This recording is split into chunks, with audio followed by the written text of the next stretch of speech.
Welcome to சுடு தண்ணி. இன்னைக்கு நம்ம வீடியோவில் ரொம்பவே டெலிஷியஸான ஒரு சூப் ரெசிபியை தான் பார்க்க போகிறோம். க்ரீம் ஆஃப் மஷ்ரூம் சூப் எப்படி பண்ணுறதுன்னு பார்க்கலாம். நான் ரெஸ்டாரண்ட்க்கு போனால் first cream of mushroom soup தான் இருக்கான்னு தேடுவேன். அந்தளவுக்கு எனக்கு அந்த சூப் ரொம்ப பிடிக்கும்.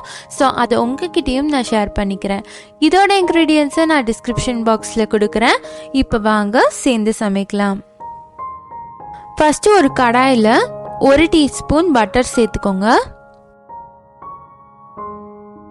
இப்போ இது கூட 200 கிராம் மஷ்ரூமை கட் பண்ணி வச்சிருக்கேன், அதையும் சேர்த்துக்கிறேன்.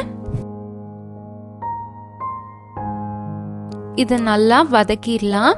மஷ்ரூம்ஸ் நல்லா சுருங்கும், அதனால 200 கிராம்ஸுங்கிறது 2 பேருக்கு கரெக்டாக இருக்கும். இதை கொஞ்ச நேரம் நான் ஒரு மூடி போட்டு இதை குக் பண்ண போகிறேன். பார்த்தீங்கன்னா கொஞ்ச நேரத்துலேயே நல்லா தண்ணி விட்டுருக்கும். தண்ணியெலாம் நல்லா வத்துற அளவுக்கு இதை ஓப்பன் பண்ணியும் குக் பண்ணிவிடுங்க. பார்த்தீங்கன்னா இந்த மாதிரி நல்லா தண்ணியெலாம் வற்றி இருக்கு பாருங்கள். இப்போ நம்ம இதை எடுத்து தனியாக வச்சிடலாம். இது ரெடியாக இருக்குது, இது இருக்கட்டும். அடுத்து ஒரு கடாயில் 1 டீஸ்பூன் பட்டர் சேர்த்துக்கலாம். கூடவே 1 டீஸ்பூன் வெஜிடபிள் ஆயில் சேர்த்துக்கோங்க. இதோட ஒரு 2 டேபிள் ஸ்பூன் பூண்டு சேர்த்துக்கலாம். நல்லா பொடி பொடியாக நறுக்கி இதில் சேர்த்துக்கோங்க. ரொம்ப ஃபைனாக சாப் பண்ணிக்கோங்க. பூண்டு இதில் கொஞ்சம் கூட போட்டால் தான் அந்த ஃப்ளேவர் ரொம்ப நல்லாயிருக்கும். அதனால 2 டேபிள் ஸ்பூன் ஃபுல்லாக போட்டிருக்கேன். இது நல்லா வதக்கிடலாம். பூண்டு நல்லா வதங்கினதுக்கப்புறமா பச்சை வாசனை ஃபுல்லாக போனதுக்கப்புறமா இதில் ஒரு பெரிய வெங்காயம் சேர்த்துக்கலாம். அதையும் முடிஞ்ச அளவுக்கு ஃபைனாக நறுக்கிக்கோங்க. இதையும் நல்லா வதக்கிடலாம்.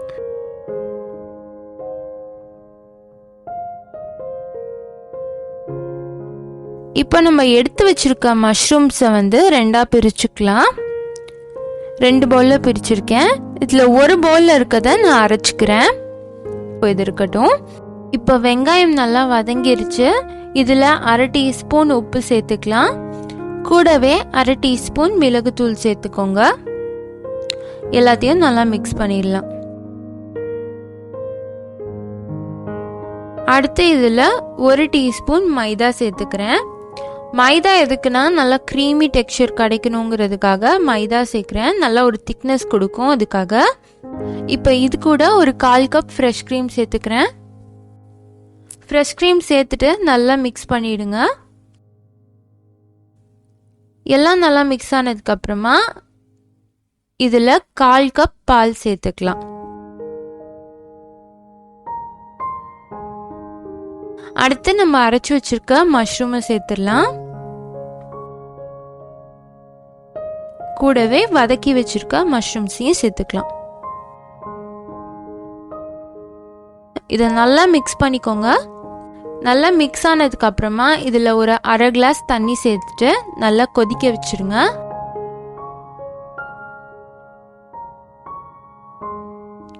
இப்போ பார்த்தீங்கன்னா நல்லா கொதிச்சிருச்சு. கடைசியாக 1 டீஸ்பூன் ஒரிகேனோ சேர்த்துக்கோங்க சீசனிங்காக.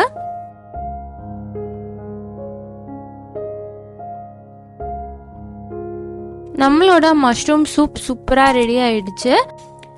கொஞ்ச நேரம் ஆறுனதுக்கப்புறம் இது கொஞ்சம் திக்னஸ் கொடுக்கும். அப்போ பாருங்க கன்சிஸ்டன்சி எவ்வளோ சூப்பராக இருக்குன்னு. நல்லா க்ரீமியாக இருக்கு.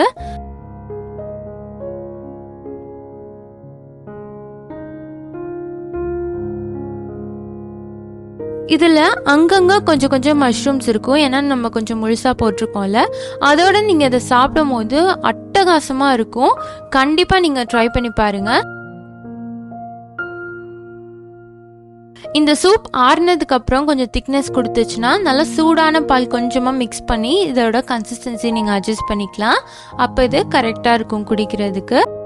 நீங்களும் இந்த சூப்பரான சூப்பை ட்ரை பண்ணி பார்த்துட்டு உங்களுக்கு இது ஃபேவரட்டா இல்லையான்னு நீங்கள் கமெண்ட் பண்ணுங்கள். இந்த வீடியோ உங்களுக்கு பிடிச்சிருந்தா லைக் பண்ணுங்கள். சுடு தண்ணி சேனலை சப்ஸ்கிரைப் பண்ணுங்கள். தேங்க்யூ.